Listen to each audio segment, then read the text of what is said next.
Praise the lord. యేసు క్రీస్తు వారి శ్రేష్టమైన పరిశుద్ధమైన నామంలో అనుదినం క్రమం తప్పకుండా ఈ కార్యక్రమాలను వీక్షిస్తూ ఉన్నటువంటి మా ప్రియ శ్రోతలందరికీ యేసయ్య నామములో శుభాలు తెలియజేస్తున్నాను. బాగున్నారా ప్రియులారా?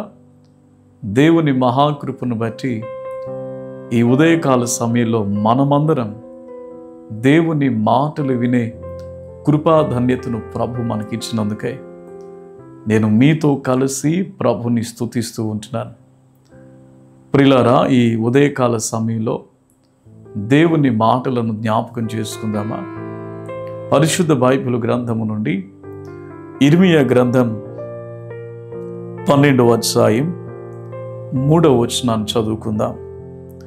యెహోవా, నీవు నన్ను ఎరిగి ఉన్నావు, నన్ను చూచుచున్నావు.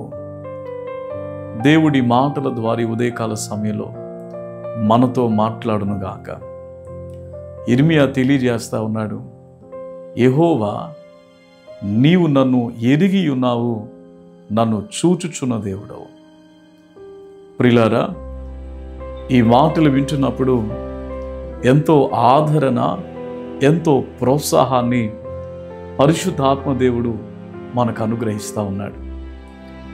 సర్వసాధారణంగా ప్రస్తుతం మనం ఎదుర్కొంటున్నటువంటి బలహీనతలైన, మనలో ఉన్నటువంటి బలహీనతలను ఇతరులకు చెప్పలేనటువంటి పరిస్థితుల్లోనైనా కొన్నిసార్లు అనిపిస్తుంది, అరే నీవు నాతో చెప్పుంటే నేను నీకు సహాయం చేసేవాడిని కదా. అంటే ప్రియులారా, మనలో ఉన్నటువంటి సమస్యలను ఇతరులకు చెబితే తప్ప వారు తెలుసుకొనలేరు అన్నటువంటి విషయాన్ని మనం తెలుసుకోవాలి ప్రియులారా. కానీ మహోన్నతుడైన దేవుడు అట్లా కాదు.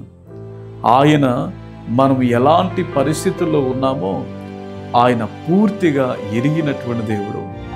మనం ఎలాంటి స్థితి గుండా వెళ్తా ఉన్నామో ఆయన మనలను కనిపెట్టి చూస్తూ ఉంటున్నటువంటి దేవుడు ప్రియులారా.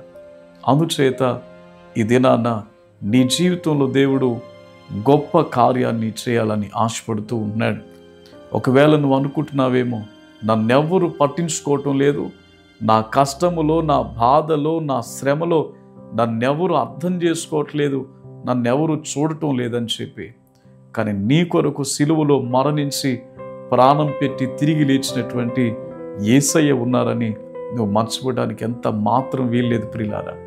ఈ దినాన్న నిన్ను ఎరిగి ఉన్న దేవుడు, నీ శ్రమలను ఎరిగి ఉన్న దేవుడు, నీ చింతలను ఎరిగి ఉన్న దేవుడు, నీ బాధలను ఎరిగి ఉన్న దేవుడు, ఆయన నిన్ను చూస్తూ ఉంటున్నటువంటి దేవుడు ప్రియులారా. జ్ఞాని అయినటువంటి సొలొమోను చక్కటి ఆ మాటను జ్ఞాపకం చేస్తూ ఉంటాడు ప్రియులారా.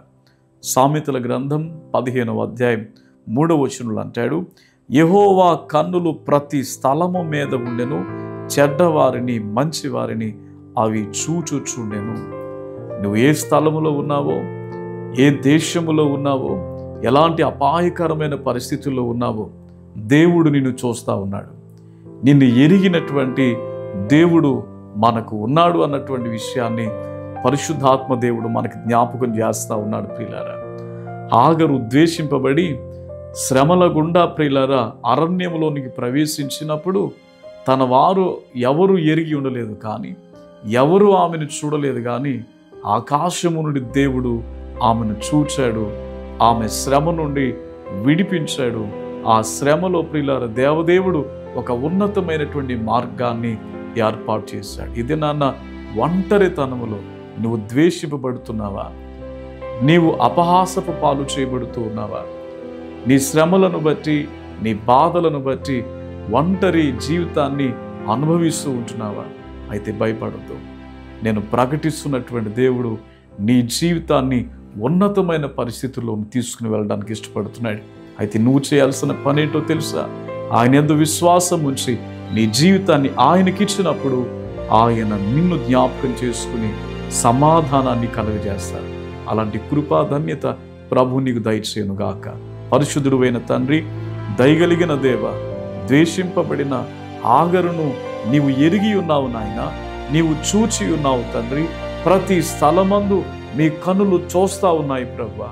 ఇది నాన్న ఎవరైతే తండ్రి బంధకాలలో, శ్రమలలో, కష్టములో, ఇబ్బందులలో ఉన్నారో వారందరినీ నువ్వు చూస్తున్నావు నాయన.